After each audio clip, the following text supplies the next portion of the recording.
इस सृष्टि नाटक के रचयिता और निर्देशक परमपिता परमात्मा शिव इस सृष्टि पर मानव उत्थान के लिए, अज्ञान अंधेरे को दूर करने के लिए एक तन का आधार लेते हैं और उस तन को नाम देते हैं ब्रह्मा।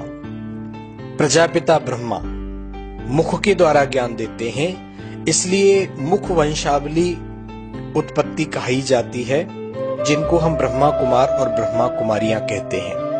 परमात्मा द्वारा दिए गए उस ज्ञान को जो आत्माएं धारण करती हैं, उन सभी को ब्राह्मण कहा जाता है। इसलिए कहा जाता है कि ब्रह्मा के मुख से ब्राह्मणों की उत्पत्ति हुई। तो वे हमारे अलौकिक माता पिता के रूप में हमको मिलते हैं और ज्ञान द्वारा मार्ग प्रदर्शना करते हैं। सभी आत्माओं को मुक्ति और जीवन मुक्ति का ईश्वरीय जन्म सिद्ध अधिकार देते हैं। साथ में प्रजापिता ब्रह्मा के जगदम्बा सरस्वती भी हैं, जिन्हें भक्ति मार्ग में अन्य धर्मों में भी जिनका वर्णन आता है एडम अथवा ईव कहा जाता है। इस सृष्टि नाटक के नायक और नायिका हैं दोनों, प्रजापिता ब्रह्मा और जगदम्बा सरस्वती, क्योंकि इन्हीं द्वारा स्वयं परमपिता परमात्मा शिव इस सृष्टि पर स्वर्ग की स्थापना का कार्य ज्ञान और योग के द्वारा करते हैं। पहले ज्ञान देते हैं, फिर आत्माओं को अपने साथ बुद्धि योग के द्वारा जोड़ करके उनमें शक्तियां भरते हैं और पतित आसुरी सृष्टि का परिवर्तन करते हैं। कलयुग के अंत और सतयुग के आदि का एक छोटा समय होता है, जिसे हम पुरुषोत्तम संगम युग कहते हैं। लगभग ये 100 वर्ष का समय होता है।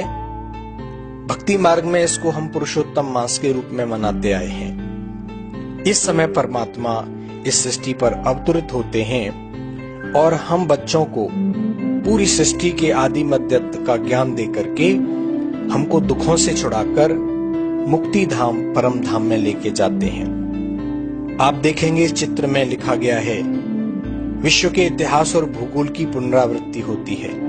कलयुग के अंत में परमपिता परमात्मा शिव शंकर रूपी देवताओं के द्वारा सृष्टि का महाविनाश कराते हैं।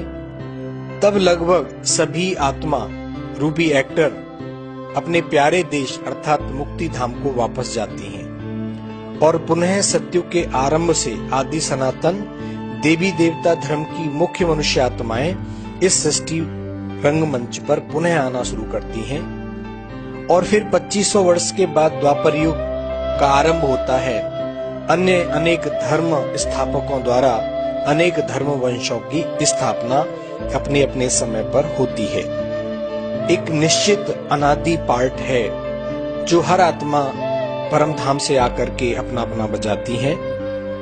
पहले देवता धर्म की आत्माएं 2500 वर्ष तक सृष्टि पर रहती हैं, जिसको स्वर्ग काल कहा जाता है, और उसके बाद अन्य धर्मों की आत्माएं आती हैं। सृष्टि नाटक हर 5000 वर्ष के बाद हूबहू पुनरावृत्ति होती है। अब कई मनुष्यों को समझने में थोड़ा मुश्किल होती है, ये स्वीकार करने में कि ये सृष्टि 5000 वर्ष की क्यों है। जिस प्रकार से दिन का चक्र है 24 घंटे का है, छोटा है, हम उसको स्वीकार कर लेते हैं। साल का चक्र भी हम स्वीकार कर लेते हैं। तो फिर हम ये 5000 वर्ष का जो चक्र है वो स्वीकार क्यों नहीं करते? क्योंकि युगों की अवधि 1250 वर्ष है। बेशक एक अधिक समय है, इसमें कई जन्म परिवर्तन हो जाते हैं।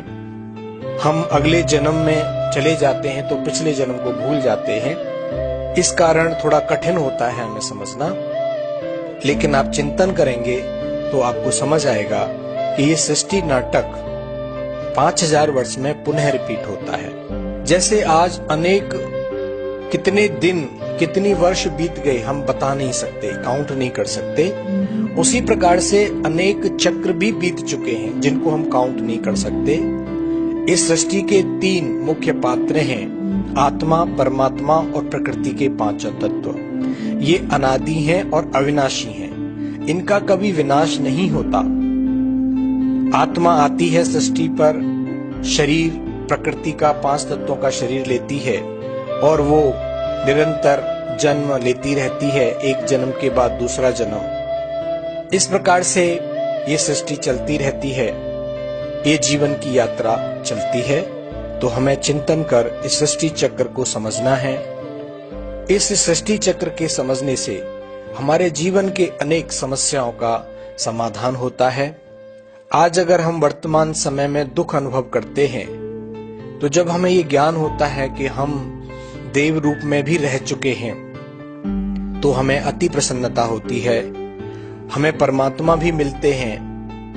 परमात्मा के जो अवतरण की बात कही जाती है कि जब जब धर्म की अति ग्लानि होती है तो भगवान आते हैं, तो वास्तव में वो कलयुग का अंत समय है, जब अति अंधियारा होता है अज्ञान का, और परमात्मा आकर के कलयुग के अंत में ज्ञान देते हैं। उस समय को पुरुषोत्तम संगम युग कहा जाता है, अर्थात पुरुषों में उत्तम बनने का समय, श्रेष्ठ समय। तत्पश्चात सतयुग का पुनः आगमन होता है। उससे पूर्व हम घर जाते हैं, रेस्ट करते हैं, और फिर वापस इस सृष्टि पर पार्ट बजाने के लिए आते हैं। जैसे कहा जाता है, सुबह व्यक्ति काम के लिए निकलता है, पूरे दिन कार्य करके रात्रि शाम को थक जाता है, रात्रि में विश्राम करता है और पुनः अपने काम पर वो दूसरे दिन जाता है। उसी प्रकार ये सृष्टि का चक्र है। ओम शांति।